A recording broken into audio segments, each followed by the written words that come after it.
जी बिस्मिल्लाहिर्रहमानिर्रहीम। मैं तमाम लोगों को आगाह करना चाह रहा था। आज 2 दिन हो गए हैं, मीडिया पे काफ़ी बातें जो है वो पार्क व्यू के बारे में और मेरे बारे में हो रही थी। तो मैंने पहले तो कोशिश की कि मैं इस बात को नज़रअंदाज करूं, और जो लोग भी पॉडकास्ट के ज़रिए या मुख्तलिफ़ डिसइंफॉर्मेशन फैला रहे थे, तो पहले तो मैंने इनको नज़रअंदाज किया। लेकिन मेरे ख़्याल में कि लोगों तक जो हक़ाइक़ हैं उनका पहुंचना भी ज़रूरी है। इसलिए मैंने मुनासिब समझा कि मैं कम अज़ कम पाकिस्तान के लोगों को ये बता सकूं कि असल हक़ाइक़ क्या है। सबसे पहली बात तो मैं आपको पार्क व्यू लाहौर के बारे में बता दूं। पार्क व्यू लाहौर जो है, ये प्रोजेक्ट जो कि रिवर एज के नाम से था, ये 2006 में बनाया था और इसके मालिकान और थे, और उन्होंने ये 2006 में इसका NOC लिया रिवर एज का, और ये रिवर एज जो है अगले 4 साल तक उन्हीं मालिकान के पास रहा। उनका कोई लोन का इशू था बैंक से, और बैंक ने जो है उनका लोन डिफ़ॉल्ट होने के बाद इसको रीपोजेस कर लिया, और उसके बाद इसकी डिग्री हुई कोर्ट से, और वो बैंक ने फ़रोख्त के लिए जो है वो इसको मार्केट में ले आए। मैंने ये बैंक से ख़रीदा 2010 में, और 2010 में मैं किसी हुकूमत में नहीं था। 2010 में मैं अपोजिशन में था, और 2010 में जब मैंने ये ख़रीदा तो इसकी तमाम तर NOCs, वो LDA की हो, वासा की हो, वापडा की हो, सुई गैस की हो, वो तमाम तर NOCs जो हैं उसके साथ मैंने ये ख़रीदा था प्रोजेक्ट, और ये रिवर एज के नाम से था। और उसके बाद मैंने इसको अपने ब्रांड के पार्क व्यू के नाम से इसको जो है वो कन्वर्ट किया, और अल्हम्दुलिल्लाह 2010 से लेके 2025 तक पिछले 15 साल में ये एक बहुत ही सक्सेसफुल, बहुत ही खूबसूरत, बहुत ही अच्छा प्रोजेक्ट है, जो कि हज़ारों की तादाद में मेंबरान को बेहतरीन जो सहूलियात है वो फ़राहम कर रहा है। जो लोग यहाँ पे रहते हैं उनको भी इसका अंदाज़ा है, और जो लोग यहाँ पे अपने दोस्तों को, अजीज़ों को मिलने आते हैं उनको भी इस बात का अंदाज़ा है। सो 2010 से ये प्रोजेक्ट जो है वो 2025 तक, इसमें 2022 में ये फ़र्क आया कि इसकी जो अप्रूवल्स थी वो एक अथॉरिटी जो कि LDA हुआ करती थी उसमें तब्दीली आई, और 2022 में इसको एक नई अथॉरिटी बनाई गई जो कि river Ravi urban development authority के नाम से हुई, और जिसको नाम रूडा रखा गया। और उस वक्त की हुकूमत ने उसको बनाया था 2-3-4 मकासद के लिए। मैं उन तमाम तकरीब में मौजूद था जिसमें उस वक्त के वज़ीर आज़म जो हैं वो आए थे, और उन्होंने हमें बताया था कि हमने रूडा क्यों बनाया।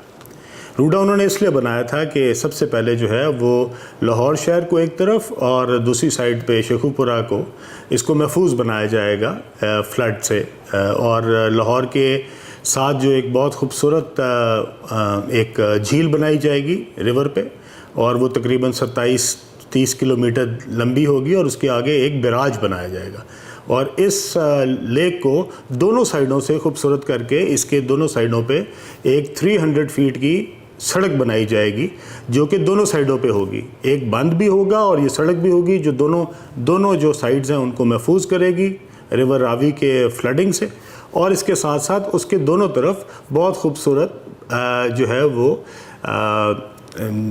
इंफ्रास्ट्रक्चर बनाया जाएगा। उस इंफ्रास्ट्रक्चर में उन्होंने बताया था उस वक्त के वज़ीर आज़म ने कि तकरीबन $20 अरब का प्रोजेक्ट है, और इसके ऊपर हाई राइज बिल्डिंग बनेगी, अपार्टमेंट टावर्स बनेंगे, कॉर्पोरेट टावर्स बनेंगे, शॉपिंग मॉल्स बनेंगी, और ये सारी जो चीज़ें हैं इसके लिए रूडा ने जो है वो ज़मीन एक्वायर करनी भी शुरू कर दी है। वो जो ज़मीन एक्वायर की गई, उसके बाद वो ज़मीन एक्वायर के अंदर पार्क व्यू का कोई अमल दखल नहीं था। वो जो डेवलपर्स चुने गए जो कि वो ज़मीन को एक्वायर हो कर रहे थे लोगों से सरकारी तौर पे, और उसके बाद उसके अंदर वो पार्टनर बने, उसमें पार्क व्यू या मैं शामिल नहीं हैं। और वो कौन लोग हैं, वो कौन डेवलपर्स हैं जिन्होंने लोगों से 2-2 लाख की ज़मीन ली और उसके बाद उसको 2-2 करोड़ रुपये कनाल के हिसाब से बेचा? मैं कम अज़ कम उनमें शामिल नहीं हूँ। आप उनके नाम जो है वो चेक कर सकते हैं कि रूडा की लिस्ट में शामिल होंगे कि वो कौन लोग हैं। पार्क व्यू के अंदर 1 इंच ज़मीन भी एक्वायर नहीं की गई। पार्क व्यू की तमाम तर ज़मीन जो है वो हमने लोकल ज़मींदारों से मुंह मांगे कीमत पे ख़रीदी। इसके अंदर कोई सरकारी ज़मीन, कोई सरकारी रकबा, कोई सरकारी जो है वो एरिया जो है वो उसके अंदर शामिल नहीं है।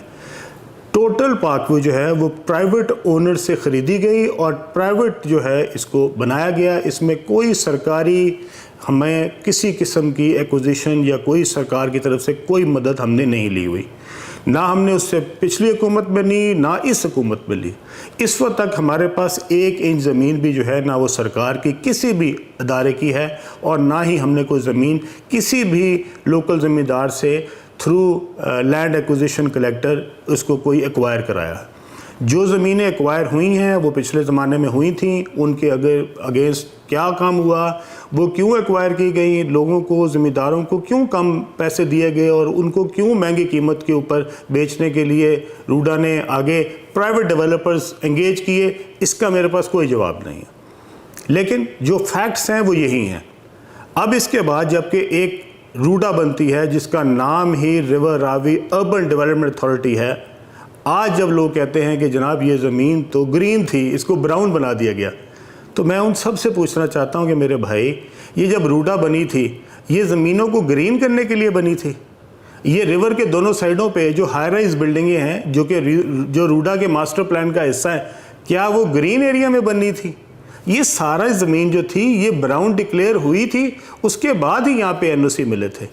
रूडा ने ये तमाम तर रिस्पॉन्सिबिलिटी इसको महफूज करने की, इसके ऊपर सड़कें बनाने की, इसके ऊपर झील बनाने की, इस पर बैराज बनाने की, इसको सैलाब से महफूज करने की, इसके सीवर की, इसके बिजली के कनेक्शंस की, ये सब जिम्मेदारी रूडा ने ली और रूडा ने इसके अगेंस्ट हमसे फ़ीस चार्ज की। अब तक हम अरबों रुपए के हिसाब से जो है वो रूडा को जमा करा चुके हैं। उसके अगेंस्ट रूडा ने यहाँ पे एक रुपए का काम नहीं किया। यहाँ पे कोई सड़क नहीं बनी, यहाँ पे कोई बंद नहीं बना, यहाँ पे कोई बैराज नहीं बना, यहाँ पे कोई झील नहीं बनी, यहाँ पे कोई 1 रुपए का भी काम जो है वो यहाँ पे नहीं किया गया। इसका जवाब रूडा देगी। हमने जो पैसे रूडा को जमा कराए वो मेंबरान की तरफ से एक मेंबर को, एक घर को जो है इसकी फ़ीस चार्ज की गई और वो तमाम तर जो है वो रूडा ने वसूल की। अब आ गई ब्राउन और ग्रीन। ये रकबा जब से रूडा बनी है ये कभी भी ग्रीन नहीं था, ये सारा रकबा ब्राउन था इसीलिए ही रूडा बनी थी। अदरवाइज़ इसको सिर्फ इसलिए नहीं बनाया गया कि यहाँ पे जंगलात लगाने थे या यहाँ पे बागात लगाने थे, यहाँ पे कमर्शियल एरियाज़ बनने थे, यहाँ पे हाई राइज बननी थी। अगर रूडा के कमर्शियल एरियाज़ बन सकते हैं और अगर इस ज़मीन के ऊपर रूडा शॉपिंग मॉल्स बना सकती है या प्राइवेट डेवलपर्स मिल के इकट्ठे करके इसके ऊपर जो है वो अपने शानदार मंसूबे बना सकते हैं, तो पार्कव्यू अपने 5 मरले के मकान क्यों नहीं बना सकती? मुझे नहीं समझ आई कि ये सब लोग जो मेरे ऊपर इल्ज़ाम लगा रहे हैं, किस चीज़ का इल्ज़ाम लगा रहे हैं? हमने कौन सा काम गलत किया? क्या हमने मेरे प्रेशर की वजह से वो ब्राउन जो है वो जो ग्रीन था वो ब्राउन हुआ? ये तो जनाब उस वक्त के मुंतखब वज़ीर आज़म ने ये फ़ैसला किया था और वो इस पर बड़ा जो है वो बड़ा प्राउड फील करते थे और उन्होंने इसके लिए बाकायदा कैंपेन की। वो बाकायदा एक ऐड में भी आए और वो ऐड जो है वो रूडा ने चलाया, जिसके अंदर उन्होंने बड़े अपने फ़ख्र से कहा था कि मैं ये $20 अरब का प्रोजेक्ट लॉन्च कर रहा हूँ।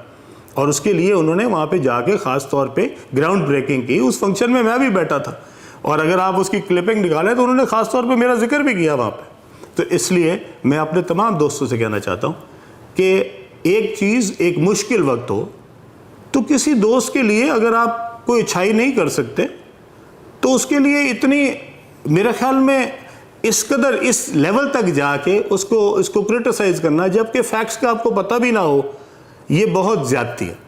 और मेरे ख्याल में उन तमाम पॉडकास्टर्स को जिन्होंने शायद इससे कुछ पैसे तो ज़रूर बना लिए होंगे, लेकिन उनको कम अज़ कम इसका वर्जन, इसके बारे में हक़ाइक़, इसके बारे में तमाम तर जो मालूमात है वो पहले लेनी चाहिए थी।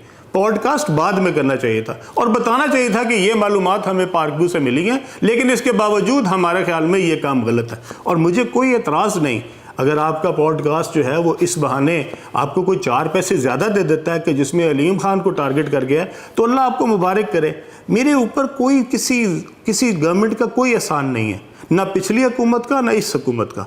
मैंने कोई चीज़ इर्रेगुलर नहीं की, मैंने पिछली हुकूमत से भी कोई नाजायज़ फ़ायदा नहीं उठाया, ना इस हुकूमत से उठाया।